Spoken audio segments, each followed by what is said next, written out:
Hello everyone, welcome to the Hardron skill centre.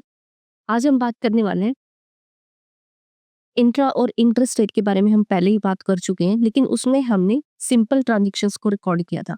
ठीक है, आज हम करेंगे कि किस तरीके से टैक्स इनवॉइस बनाए जाते हैं, इनवॉइस कैसे बनते हैं, बिल कैसे बनते हैं। वो सारे स्टूडेंट्स को प्रॉब्लम आती है कि बिलिंग नहीं होती है, तो बिलिंग कैसे की जाती है जीएसटी के साथ, वो आज हम करने वाले।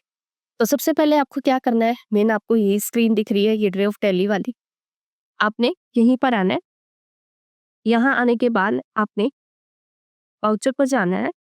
मैंने यहाँ पर एक ट्रांज़ैक्शन रिकॉर्ड करके रखी है ताकि हम उस ट्रांज़ैक्शन को यहाँ पर करें और आपको वो पॉइंट क्लियर हो जाए। तो मैं आपको वही दिखा देती हूँ अभी। एक यहाँ पर है pass entries in the books of Mukul Roy and sons assuming all transactions have been entered within the state of UP. यानी कि यूपी के अंदर ही सारी ट्रांज़ैक्शंस की गई है। Charging CGST at the rate 9% और एसजीएसटी 9%। यानी कि टोटल जीएसटी रेट कितना है 18%। 9% सीजीएसटी और 9% एसजीएसटी। अब कौन कौन सी गुड्स सेल की है वो हमें यहाँ पर गिवन है, राइट। तो हमें क्या करना है, इसी ट्रांजेक्शन को टैक्स इनवॉइस कैसे बनेगा वो हम यहाँ पर करेंगे। तो पहली वाली स्क्रीन ओपन कर लेते हैं। यहाँ पर सबसे पहले आप चेक करेंगे कि आपने जीएसटी का रिकॉर्ड अपनी कंपनी के अंदर डाला है या नहीं डाला। तो एक बार ऑल्टर करके देख लेते हैं कंपनी को। तो हम ऑल्टर करने के लिए यहीं पर ऑल्ट के करेंगे और यहाँ से ऑल्टर करेंगे। स्टेट हमने यूपी ले रखा है, ठीक है, क्योंकि क्वेश्चन में भी यूपी के अंदर ही सारी ट्रांजेक्शन है, तो मैं यूपी ही रख लेती हूँ क्योंकि कंपनी हमारी यूपी की ही है। ठीक है, एड्रेस भी हम यहाँ पर डाल देते हैं।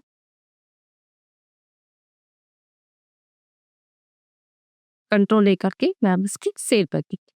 अब आपने क्या करना है, वाउचर्स पे ही जाना है और F8 प्रेस करना है। इससे पहले आप F11 में भी चेक करेंगे कि क्या जीएसटी के ऑप्शन हमारे यस है। हाँ, जीएसटी के ऑप्शन यस है। और यहाँ पर 09 यानी कि 09 से यूपी का कोड स्टार्ट होता है, उसके बाद 5 अल्फा और न्यूमेरिक 1 अल्फा, राइट। फिर लास्ट में जितने स्टेट में रजिस्ट्रेशन हुआ है, यानी कि 1 में हुआ था 1, 2 में हुआ था 2, लास्ट में अल्फा या न्यूमेरिक कुछ भी आ सकता है। यानी कि टोटल जो जीएसटी नंबर रहता है वो 14 डिजिट्स का रहता है, वो आपके यहाँ फिल करता है। अब उसके बाद मंथली ले रहे हो या क्वार्टरली ले रहे हो, और जीएसटीआर1 जो है मंथली भी भरी जाती है और क्वार्टरली की, राइट। जीएसटी यूजर नेम अगर आपको पता है तो डाल सकते हो। मोड ऑफ फाइलिंग ये हम बाद में बात करेंगे इस बारे में। आज हम सिर्फ टैक्स इनवॉइस बनाना सीखेंगे, ठीक है। ई वे एप्लीकेबल हाँ करना है, एंटर करेंगे सारी ट्रांजेक्शन्स को। अभी कह रहे set alter company GST return other details, इस ऑप्शन को भी यस कर लेंगे। एचएसएन कोड अगर आपको जो है गुड्स का पता है कि एक प्रॉपर एक ही गुड्स सेल की जा रही है तो आप यहाँ पर डाल सकते हैं, लेकिन हमारी तो बार बार चेंज होती रहती है, ठीक है। ये लिमिट ये आप यहाँ पर फिक्स कर देंगे सारी चीजें, ठीक है। थ्रेशोल्ड लिमिट ई वे बिल 50,000 तक का होता है। 50,000 से ज्यादा अगर इनवॉइस बनता है तो ई वे बिल जनरेट करना पड़ता है, ठीक है। 50,000 तक की लिमिट होती है, 50,000 से कम पर ई वे बिल जनरेट नहीं होता, और 50,000 से से ज्यादा पर ई वे बिल जनरेट होता है, ठीक है। उसके बाद मैं यहाँ से इस स्क्रीन को एक्सेप्ट कर दूँ। यहाँ पर हम सेल इनवॉइस सेल वाउचर के अंदर आ चुके हैं। अब यहाँ पर मुझे ट्रांजेक्शन करनी है, हमने गुड्स सेल टू किसको, कमल गारमेंट्स को, राइट। तो मैं यहाँ पर ऑल्ट सी करूंगी और मैंने यहाँ पर कमल गारमेंट लेजर बना दी। पार्टी जाएगी संतरी डेटर्स के अंदर क्योंकि गुड्स सेल कर रहे हैं। बिल बाय बिल का ऑप्शन भी यस रखेंगे, ठीक है। एंटर करेंगे, एड्रेस आप डाल सकते हैं यहाँ पर। तो मैंने यूपी डाल दिया, ठीक है। स्टेट नीति, उसके बाद यहाँ तक पैन नंबर डालोगे पार्टी का, टोटल 10 डिजिट्स का होता है, 5 अल्फा और न्यूमेरिक और कलर, ठीक है। रेगुलर, यहाँ पर रजिस्ट्रेशन टाइप में आप रेगुलर लेंगे। एंटर करेंगे, जीएसटी नंबर 09 से स्टार्ट करेंगे, वही ये कंपनी का आ जाएगा आपका, ठीक है। यानी कभी 5 अल्फा, ये बीच में पैटर्न आपका इस तरह ही रहता है, सॉरी ये आपका पैन नंबर का ही रहता है, ठीक है। लास्ट में 1 चेक। कल से सुन रहे 3 बजे आएगी। रिलैक्स प्रेस करेंगे शायद कमल की स्पेलिंग मिस्टेक वही एक बार दोबारा लिख लेंगे। आपकी ध्यान दिए हमने कमल काट ठीक थोड़ा सा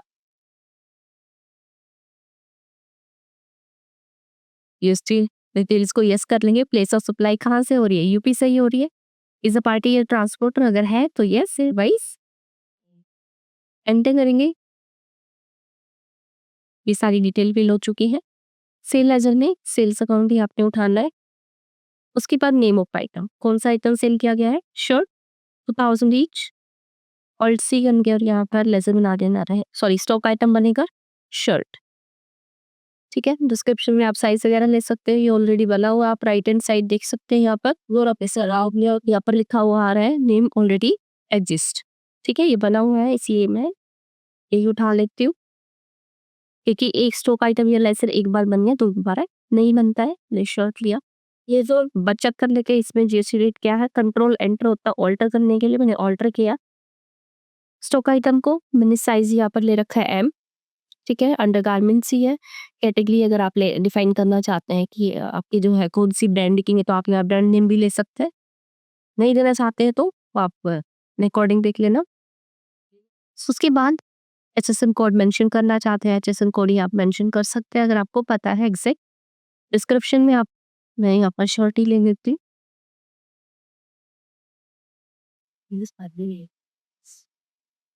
यहाँ पर effective date of revise GST क्योंकि हम यहाँ पर चेंज कर रहे हैं तो रिवाइज कौन सी डेट से होगी तो आप यहाँ पर ले सकते हैं। उसके बाद आप यहाँ पर स्पेसिफाई डिटेल है फिर से मैंने स्पेसिफाई कहा कि टैक्सेबल है टैक्सीबिलिटी टाइप है कितने परसेंट जीएसटी में टोटल 18% यानी कि 9% CGST 9% SCSC type of apply ले दो हिसाब तो एंटर करेंगे। टोटल क्वांटिटी कितनी है 50 तो वो ले रेट है 2000 ईच। डिस्काउंट है 10%। ठीक है ऐसे ही टी शर्ट है टी शर्ट भी हमारा स्टॉक आइटम बना हुआ है तो इसमें भी एक बार जीएसटी एप्लीकेबल कर लेते हैं। कंट्रोल एंटर करके मैंने ऑल्टर किया। प्लान करूंगा ये यहाँ भी टी शर्ट डाल देते हैं।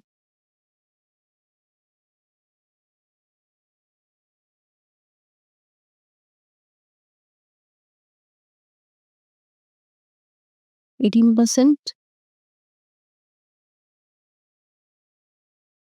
ये कितना था 10,000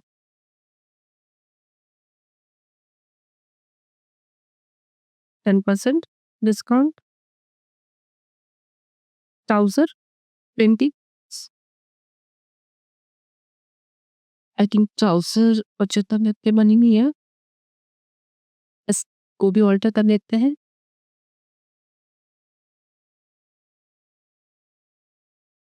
इसमें डिटेल डाल देते हैं सारी।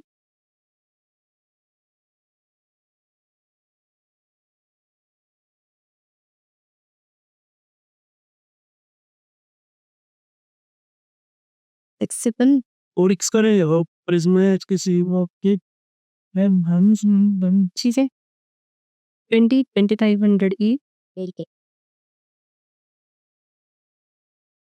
ये आई थिंक 2500 ईच। ठीक है अब जीएसटी लगे आकर तो सीजीएसटी और एसजीएसटी ऑल्ट सी करेंगे। पहले देख लेते हैं यहाँ बना हुआ नहीं बना हुआ आउटपुट सीजीएसटी बना हुआ है। ठीक है आप यहाँ पर इसको भी ऑल्टर कर लेते हैं। हमने यहाँ जीएसटी लिया सीजीएसटी यहाँ हटा दे रखते हैं रेट। कई बार होता है कि कोई आइटम मेरा अलग रेट का होता है कोई अलग तो ये ऑटोमेटिक उठा लेता है तो आपको देने की जरूरत नहीं है। और आउटपुट एसजीएसटी एसजीएसटी जाएगा जी उसको भी ऑल्टर करके दिखा देती हूँ आपको। Duties and taxes GST SGST यहाँ से हटा लेता है। ईवी बिल का आपको ऑप्शन दे रहा है कि भी 50,000 से ज़्यादा का बिल है। अभी मैं आपको नहीं दिखा रही ईवी बिल फिर मैं अलग एक वीडियो आपको जो है बताऊंगी और बताऊंगी कि कैसे जनरेट होता है और क्या होता है। ठीक है अभी के लिए हम इसके ऑप्शन को नो करके एंटर करेंगे न्यू रेफरेंस। यहाँ पर बिल नंबर डाल लेंगे 95,580 का बिल आ गया। Do you want to send voucher details for e way bill generation अगर करना चाहते हैं तो आप यस कर सकते हो। ठीक है, सेव हो चुकी है। मैं पेज अप कर लेती हूँ। ठीक है, और यह से ऑल पे या कंट्रोल पे भी कर सकते हो आप, कंट्रोल पे कर लेना। रिव्यू ऑल्ट जेड जूम करने के आप देखेंगे यहाँ पर टैक्स इनवॉइस जनरेट हो गया है। ठीक है, ऊपर चेक करके यहाँ पर आ चुका है tax invoice. Auto skill centre, ये हमारा जो है कंपनी, हमारा जो कंपनी है उसकी डिटेल आ गई। उसके बाद कमल गारमेंट्स जो हमारी पार्टी की डिटेल्स आ गई, वो भी यूपी का ही है। तो यहाँ पर शर्ट, टी शर्ट, ट्राउजर, ये हमारी HSN code, quantity, weight, discount, amount और फिर आउटपुट CGST, SGST, ये आप देख सकते हैं कि इस तरीके से हम टैक्स इनवॉइस को जनरेट कर सकते हैं। ठीक है, आप इसका प्रिंट निकालेंगे तो same as it is print होएगा। यहाँ पर देखो अलग अलग आइटम का अलग अलग वेट दे रखा है। इस आइटम पर यानी कि कितनी टैक्सेबल वैल्यू पर कितना रेट चार्ज किया गया, कितना अमाउंट, तो टोटल कितना आपका जो रेट है और टोटल टैक्स अमाउंट कितना बन गया, ये अलग से भी आपको शो कर रखा है। ठीक है, तो इस तरीके से हम क्या कर सकते हैं, टैक्स इनवॉइस को जनरेट कर सकते। स्केप करेंगे। ठीक है, हम इस तरीके से जो है tax invoice, sale tax invoice बना सकते हैं। आई होप आपको ये वीडियो पसंद आई हो, और अगर आई हो तो प्लीज़ लाइक जरूर कर शेयर करें। मिलते हैं नई वीडियो में एक नए कंटेंट के साथ।